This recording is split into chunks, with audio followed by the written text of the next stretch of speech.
Hello, everyone. This is another episode of Fire Breathing Rob. Please like and subscribe to our YouTube videos and also share them. We interview a lot of amazing people that have done amazing things, not only in this country, but around the world. And for the people that are listening to us on the radio after we do the video, thanks so much. We really appreciate you listening. This is Dashama Gordon, and she is a yoga teacher and also an author and a joyologist, and I want to know what that is in just a second. But Dashama, thanks so much for coming on the program. We greatly appreciate it. Thank you. I'm happy to be here. So before we start the interview, Dashama, can you tell everybody what the joyologist, I'm tongue-tied saying it, what that is?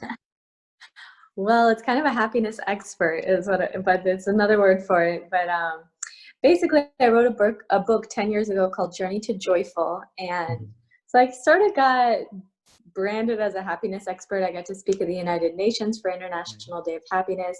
And I spoke at Stanford. I was inducted into the Happiness Hall of Fame. And even Spa Week, which is a big company, they named me their joyologist. So basically, it's just another word for happiness expert. Well, in a world that's insane right now and insane in general with all this craziness in politics and other world affairs, we need somebody to talk about happiness. So thanks for coming on and starting that conversation with us right now. We appreciate that. Absolutely. So Dashama, can you tell the viewers a little bit about you for people that don't know you? Yeah, I've traveled around the world for the past 15 years teaching yoga and meditation and mindfulness and happiness techniques. And how this really got started for me, I would say as a young person, as a young child, when I was 6 years old, my mother lost her mind. She developed schizophrenia. So very early, I got to experience firsthand, what is mental illness and the root of most suffering. And it really put me on a path of searching and learning and discovering how to find my own happiness because of my own deep sadness and suffering. And I think that that's really where most of it comes from. And when we have hard experiences and challenges in life, it drives us to have to go within and to look deeper and to find, those little things that will help us through. And so it put me on my path. And then when I was 18, I actually got hit by a car when I was riding my bicycle, and it caused me to get scoliosis of my spine. So this was like yet another thing. And so that later drove me to yoga teacher training. I actually went because I had a lot of things going on. I was depressed. I had a job that I didn't like. I felt I didn't know my life purpose. I was really just in a bad place. And I just asked myself this question, like, what would I do if money was no object, and what would bring me happiness? And I came to the answer to that, which was I would love to help other people and to bring joy to other people. And so it led me to this yoga teacher training. I didn't actually go to become a yoga teacher, but I just went for my own inner peace and healing. And from that, it was just a miracle how my life purpose started lining up from there. And the more I shared the techniques of meditation and breathing and yoga and just like mindfulness in general, and people were just loving it, and it just blew up from there. I was one of the first yoga teachers on YouTube in 2006. I started the first online yoga challenge in 2008. It went viral and reached millions of people, and that ended up leading to my first book, and then took me around the world, and it's all kind of like history from there. Growing up rather in foster homes, and you went through many different foster homes. And how hard was it to adjust to living with different people in different homes and, growing up with many different parents? How did you get through that at such a young age? That's a great question. I think when you're a child, you just kind of like whatever you're presented with, you're just rolling with it. But Right. I was really sad a lot. I remember crying a lot as a young person. It wasn't easy. And especially because for me, I was very attached to my mother. And so when I lost her, it was like this huge void. And so I remember crying myself to sleep a lot of years. But at the same time, I'm really blessed because I'm kind of like really friendly. So no matter where I was, I would always meet friends, you know, and even though they would never last because I would be like going to a new school in a few months, but it was just like interesting to experience life in that way, because when I look back on it, I actually see what a gift that is, because I lived in so many different homes. I get to experience, you know, like 1,000 lifetimes in this one lifetime. I got to see what this kind of home is like, what this kind of family is like, what it's like over there. And so in that sense, I feel like I can really relate to so many types of people, so many families, and I feel that's been a blessing in my career and in my life journey, because I can relate to people no matter where they're coming from. Then I've been able to help a lot of people that maybe I wouldn't have been able to if I wouldn't have had that experience. So I always try to see the silver lining. So when I look back on that, I see that that's the reason that it happened. My thing is, how did you become so positive and happy growing up in such a tough environment?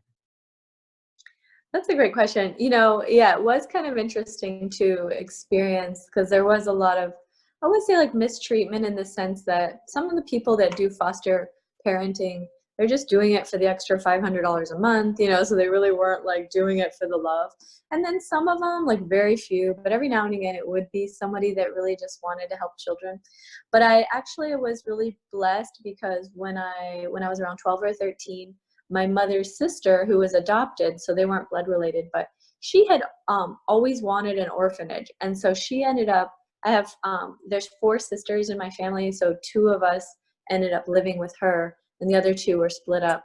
So anyway, I got to live in South Dakota with my mother's sister for 6 years, and she was a really loving, compassionate person, you know, and the fact that she just like let us into her home, and she treated us like her own children. She actually ended up with her own orphanage, because she had me and my sister. She had one of her own children, and then she adopted a child, and then she married a new guy and got 2 new kids.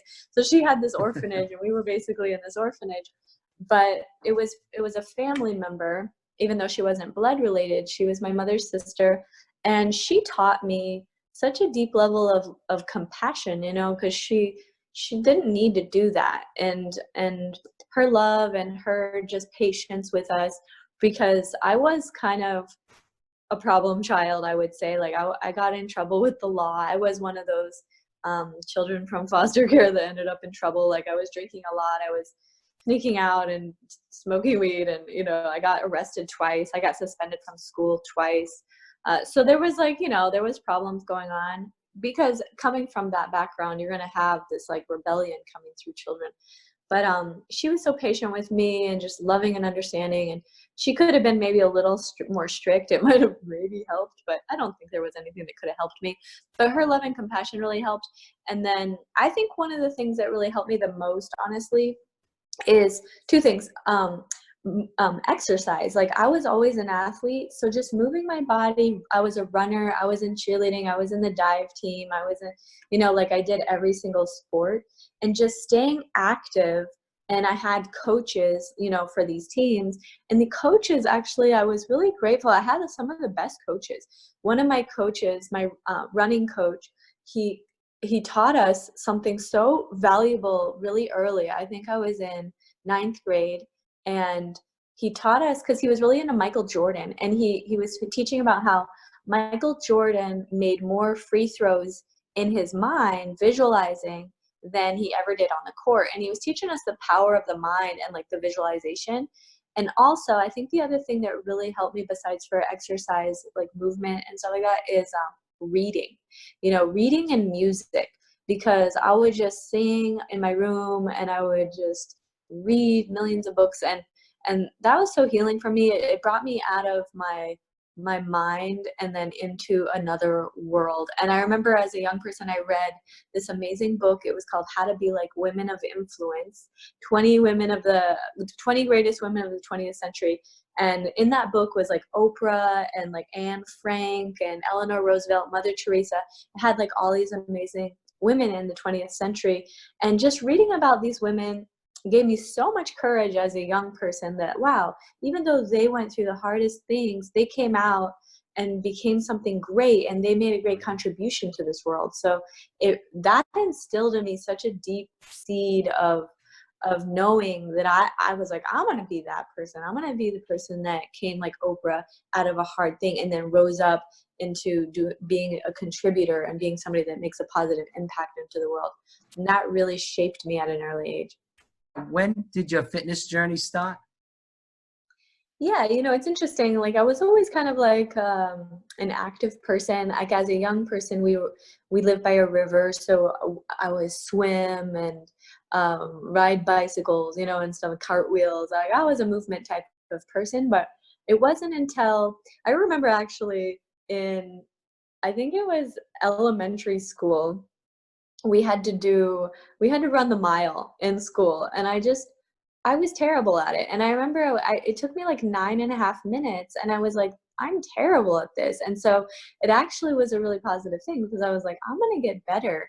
And I just committed to that. I was like, I'm going to start running. And it wasn't like anybody telling me to run, but I was like, I'm going to start running. And then I just got into running, and then I joined the run team, cross country team, and track and all sorts of stuff. And so it was just early on, I always had it in my mind, like, if I'm bad at something, I want to get better at that. So it was good to learn, like, I was bad at running, or that, that I could improve. And then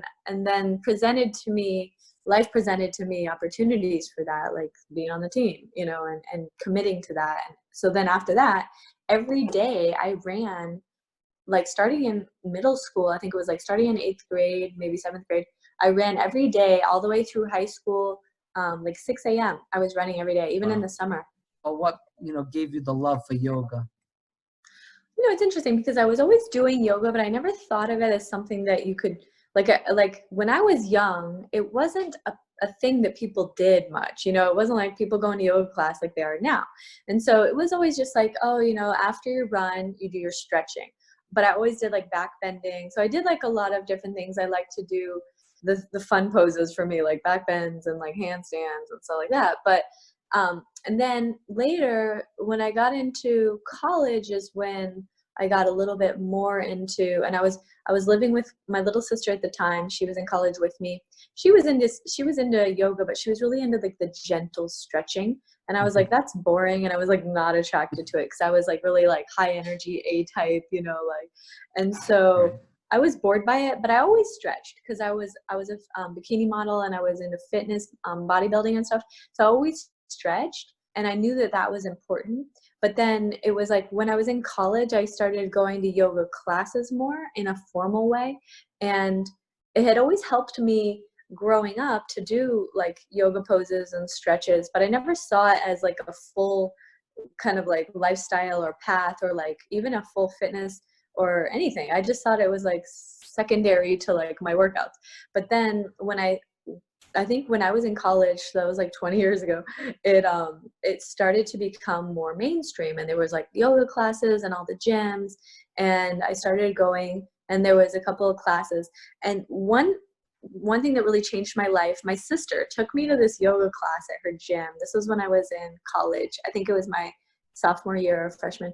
And the teacher, okay, so the lights were off, and we did the class, and it was really gentle and lovely. And at the end, we turned the lights back on, and there was like a dog in the front of the class.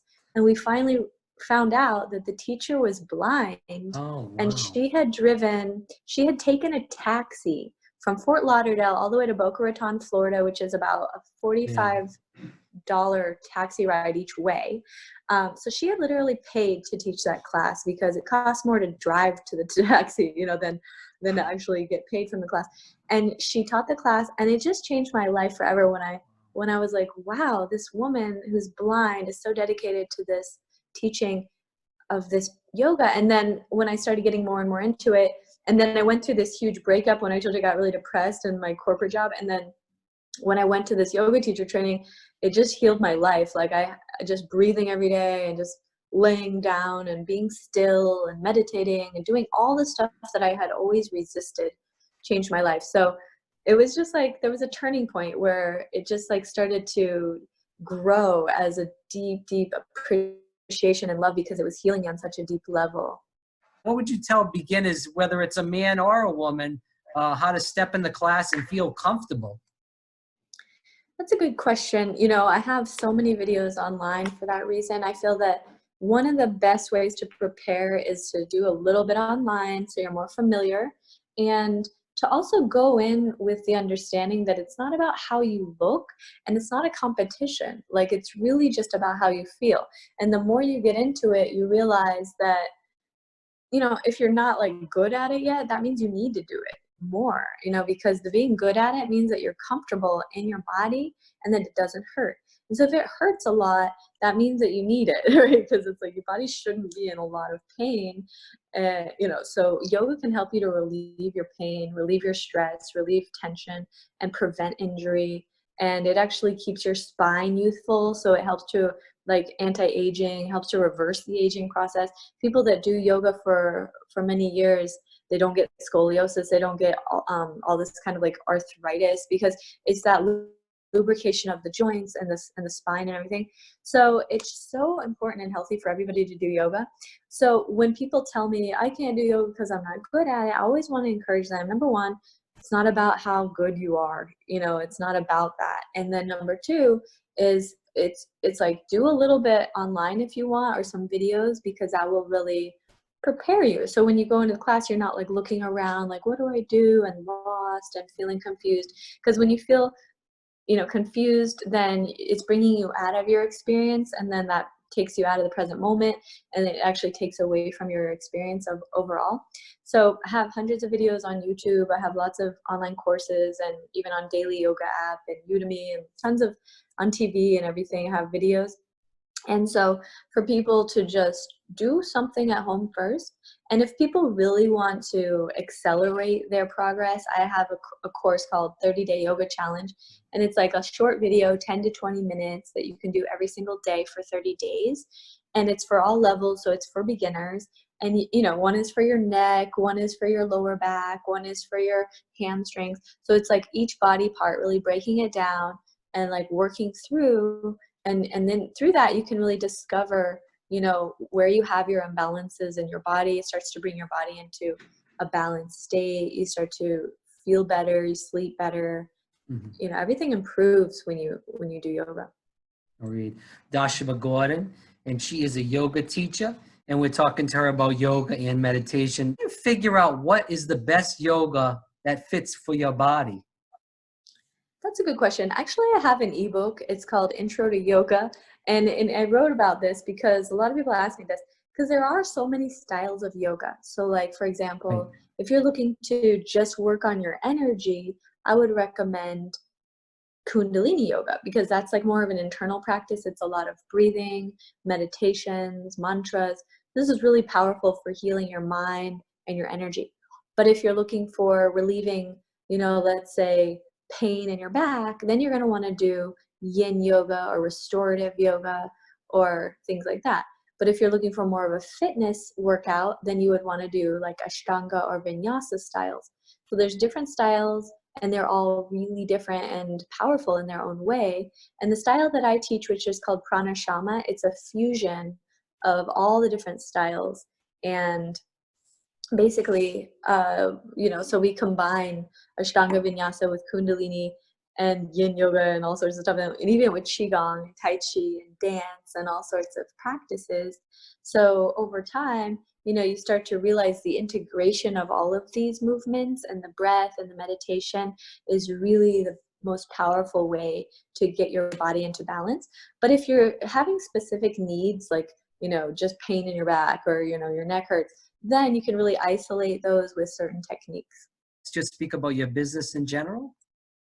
Yeah, actually, I've had the opportunity to speak at a lot of different universities about this in the entrepreneur college. And, it's really cool because I have a degree in international business and communications. And so I had always this like inclination towards business, and so when it came to starting my own business, it sort of came naturally. And at the same time, I knew I had to be doing something that I was passionate about, that was aligned with my purpose. So when I found that through the path that I have right now, it was a really beautiful merging of my understanding of business, and then how to take that out to the masses. So through my multimedia company, I've filmed thousands of videos. I have online courses. We have an online yoga teacher training, and we have live trainings, retreats, live events all over the world, in Bali, in Hawaii, Kauai, all the different islands, in Europe as well, UK, Costa Rica. So I've been teaching all over the world. I got to teach in Dubai at the largest yoga festival in the world. And I've just had like an incredible journey. And a big part of that, I feel, came from a few things. Number one, really being in alignment with my purpose and like being passionate about what I do, because I feel that the universe really rewards that when you're aligned with what you're really meant to be doing in life. We call that dharma in yoga. In the Sanskrit word is dharma. It means that what you do is lined up with what you're meant to be doing, you know? So it's kind of like a beautiful merging of purpose and meaning.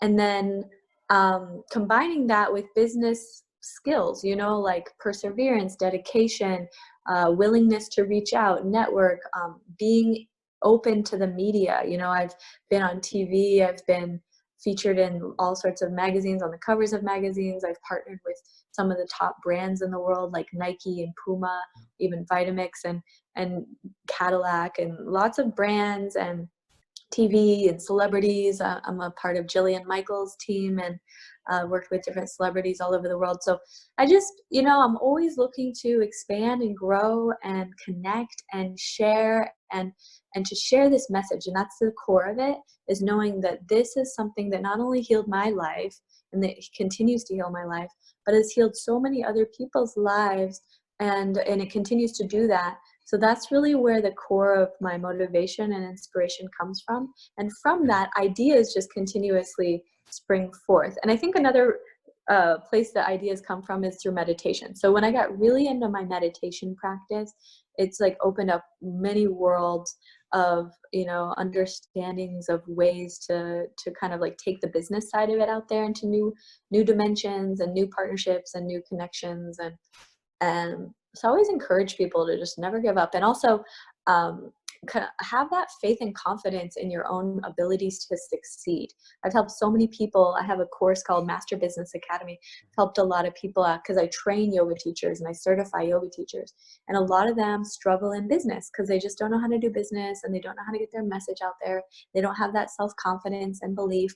So I like to help people with that as well, because that's the core of it. If you believe in your message, if you believe that what you have is going to benefit the world, that's the foundation. And then from there, you got to really have a strategy, you know. And through the Master Business Academy that I've created, it's an online training that helps people to like find their purpose, understand how to get their message out there, and then really align with what's going to be the best pathway. It's going to be the greatest amount of joy and excitement that's going to fuel them through the hard times, through the struggles, through the down times. And because eventually, if you keep persevering, you will always succeed. Right. Dashama, I wanted to talk about this. We hear about this with the pre-diabetes and kids that are so young are getting diabetes. You spoke about it a little bit in the last answer, you know, growing up in the foster care, but we see kids that aren't in foster care. They're growing up, they're going to schools, they're eating all this junk in schools, as you said, chicken nuggets, pizza, all this processed food. And this processed food is high in sugars, added sugars, salts, and high fructose corn syrup, where it's come out that that causes cancer. So with that being said, and all these other diseases on the rise, heart disease, we see also heart attacks on the rise. Do you feel that this food really hurts our mind, body, and souls in general? Absolutely. I think that the number one well, there's two main problems with people, right? There's the mind, and then there's what we're bringing in, right? So whether it's food or it's junk mind stuff, whether it's through the social media, TV, you know, your social sphere, it's like what's coming in is influencing your energy, your outlook, your attitude, and the way that you perceive the world. So of course, when people are, you know, consuming the wrong food, it's just not supporting their highest evolution. So that's like the simple way to say it. But overall, like, you know, think about this, like something like pizza or chicken nuggets, it has almost zero nutrients, you know. And so when you're filling your body with that, your body is really starving. Even though it has calories, it doesn't have nutrients. And a lot of people try to take like a one a day, and they think that's going to like make up for the fact that they're not bringing in nutrients from their food. But the one a day, like most of that does not absorb into your system. So it's just like going right out the toilet if you're even taking that. And most people aren't. And then the other thing is dehydration. So most people are extremely dehydrated. They're not having enough water. So their cells are completely depleted of life, and so we are life, so that's why I'm so into raw food and vegan food and plants, because when you bring in food that's alive, fruits, vegetables, water, your cells plump up and they're like, yay. And so that affects your brain development, that affects your energy, your mood. I used to have this little student, and she was like, I think she was like 8 years old, and she'd come home from school all crabby. And I was like, how much water did you drink today? And she had went to school with like this little 6-ounce bottle of water, and she hadn't even opened it. And I was like, well, there you go. Most of our mood imbalances, our energy imbalances, our emotional disturbances, it's coming from the stuff that we're consuming, the vibrations around us. So like, a lot of stress, and then also like dehydration. So food is super important. And I always encourage, like there used to be an old, I don't know where the food guide pyramid had really come from. I heard that it was sponsored by the grain industry, but basically they were like, you need like 12 servings of pasta and bread. No, you don't. Like actually you don't need any pasta and bread to be healthy. And I never eat pasta and bread, and I'm like so healthy. So it's not about like the old paradigm that they teach in school, which is you need all this pasta and bread and like all this cheese and meat. Instead, it's like they should be like lots of vegetables, fruit, water, and proteins and good fats, and then sugars are like way at the top, grains way at the top. You don't need all that. It's just filler. And a lot of it actually causes imbalances in your energy. What to watching your videos, you said you use plant-based medicine. Can you talk about what that is and, in general, because a lot of people don't really know about stuff like that? Yeah. Yeah, I think it's super powerful. When I was a young person, my mother was kind of like she was a bit of an herbalist, a shaman. And so a shaman is somebody who learns how to heal with plants. So it can be through food, through herbs, through nature. Now they even have prescriptions called forest bathing, where you literally go out into trees, and this heals people because people are so disconnected from nature that just being in nature starts to heal you on an energetic level of anxiety, depression, and all these things. So like plants in general, I mean, I'm talking like trees, flowers, all the plants are just like the most powerful healing. And the reason is because they contain, first of all, a lot of chlorophyll and oxygen. So like this is the very foundation of our life force, but also because like plants have the same vibration as source energy. So source energy is, some people would call it like God vibration. So it's like it's the closest you can ever really get to God, right? Is like plants. Like when you're around nature, it doesn't matter if you're spiritual or religious or anything.